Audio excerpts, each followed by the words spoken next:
teman-teman semuanya, Assalamualaikum warahmatullahi wabarakatuh. Perkenalkan, nama saya Anissa Rizky Diani dari program studi bimbingan konseling Islam, yang pada video kali ini kita akan membahas tentang bullying terhadap anak berkebutuhan khusus. Teman-teman semuanya, pernah nggak sih kalian melihat ada seseorang yang dijauhi karena berbeda dari orang lain? Atau kalian juga pernah melihat seseorang ditiru, ditertawakan, atau dijadikan bahan bercandaan hanya karena mereka memiliki kondisi tertentu? Kalau pernah, coba bayangkan bagaimana perasaan mereka yang mengalaminya. Nah, sayangnya teman-teman, hal-hal seperti ini masih sering terjadi atau dialami oleh anak berkebutuhan khusus. Padahal sama seperti kita, anak berkebutuhan khusus juga ingin diterima, ingin dihargai dan juga diperlakukan dengan baik oleh semua orang. Lalu, kenapa bullying masih sering terjadi terhadap anak berkebutuhan khusus?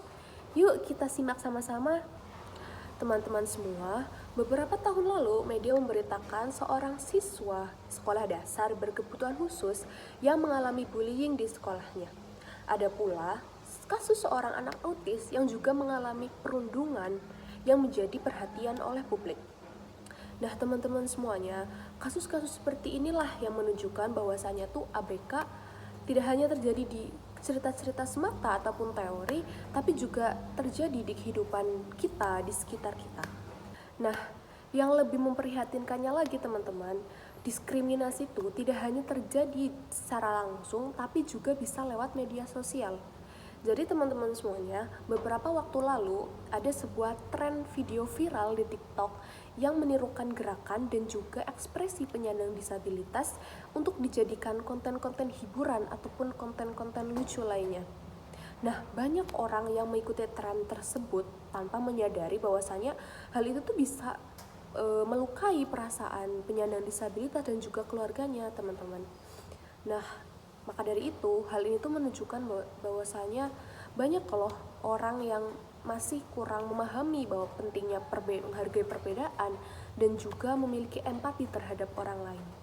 Nah, teman-teman, sebelum kita lanjut lebih jauh, kita perlu memahami apa itu ABK. Jadi, ABK atau anak berkebutuhan khusus itu anak yang memiliki kebutuhan, karakteristik, dan juga kondisi tertentu yang sehingga mereka memerlukan layanan, dukungan yang sesuai agar mereka berkembang secara optimal, teman-teman. Nah, ABK sendiri terdiri dari beberapa kondisi, teman-teman. Ada tunanetra, tunagrahita, tunawicara, ADHD, autisme, dan yang lainnya. Nah, yang perlu kita pahami, teman-teman, memiliki kebutuhan khusus itu bukan berarti mereka tidak mampu. Banyak loh anak ABK yang punya prestasi, punya bakat, punya kemampuan yang luar biasa, teman-teman, jika mereka mendapatkan dukungan dan juga kesempatan yang sesuai dan juga yang tepat. Lalu teman-teman, kenapa sih bullying terhadap anak berkebutuhan khusus masih sering terjadi? Yang pertama, karena kurangnya pemahaman masyarakat terhadap anak berkebutuhan khusus.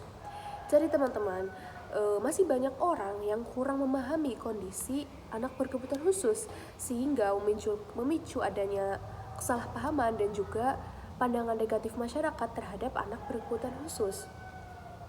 Nah, yang kedua, karena perbedaan itu seringkali dianggap sebagai sesuatu hal yang aneh, teman-teman. Nah, padahal kan kita semua tuh berbeda. Ada yang suka menggambar, ada yang suka menulis, membaca.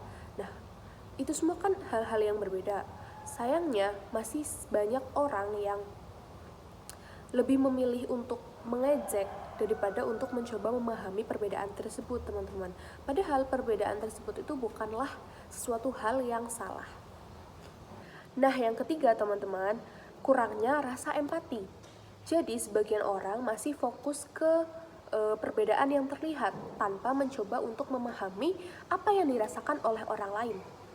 Padahal ABK tuh juga mempunyai perasaan yang sama seperti kita, teman-teman.